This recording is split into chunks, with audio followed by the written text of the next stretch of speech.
हरे कृष्ण आप सभी को। संतानों को सभी कष्टों से मुक्ति दिलाने वाली संकष्टी गणेश चतुर्थी का व्रत माँ कृष्ण पक्ष चतुर्थी को मनाया जाता है।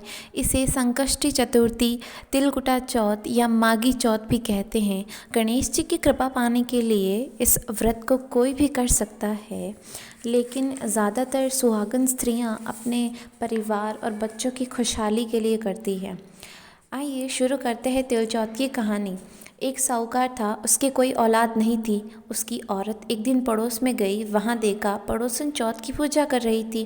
उसने पूछा, ये कौन सी पूजा है, इसको करने से क्या होगा? पड़ोसन ने कहा, धन होता है, पुत्र होता है, सुख शांति मिलती है। जब उसने सोचा मेरे भी पुत्र नहीं हैं, मुझे भी पुत्र देंगे तो मैं भी 1.25 किलो का तिलकुटा चढ़ाऊँगी, बोलकर आ गई।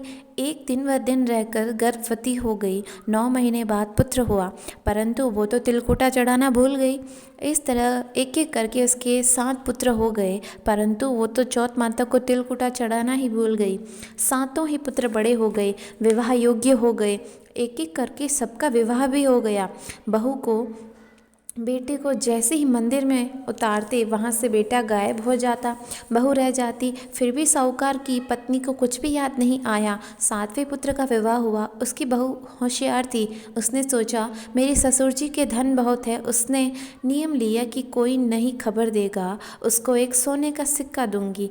एक दिन साधु साहूकार की बहू बोली, मैं तुमको नई बात बताऊं, रोज़ रात को हनुमान जी के मंदिर में 12 बजे 7 आदमी फेरे लगाते हैं। सुनकर बहू रात को 12 बजे मंदिर जाकर बैठ गई। 7 भाई मंदिर में फेरे लगा रहे थे।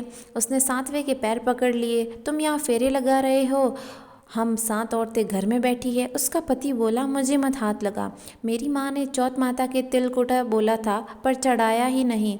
तब बहू सारी बात जान गई। उसने चौथ माता से क्षमा मांगी और 1.25 मन का तिलकुटा चढ़ाया। गांव भर में प्रसाद बांटा। इस तरह उसके 7 ही बेटे घर आए। 7 बहू बेटों को सामने लिए सबकी आरती उतारी। साहूकार की पत्नी भूली जैसे कोई नहीं भूले, छोटी बहू जैसी लक्ष्मी सबको दे। गढ़ती हो तो पूरी होना, पूरी हो तो पार लगाना। इस कहानी में तिलकुटा हाथ में लेकर कहानी सुने, चंद्रमा को अर्घ देवे, उसके बाद भोजन करे, अध्यापन भी करे। हरे कृष्ण आप सभी को। अगर आपको मेरा वीडियो अच्छा लगे हो तो प्लीज़ सब्सक्राइब करना, लाइक करना और शेयर ज़रूर करना।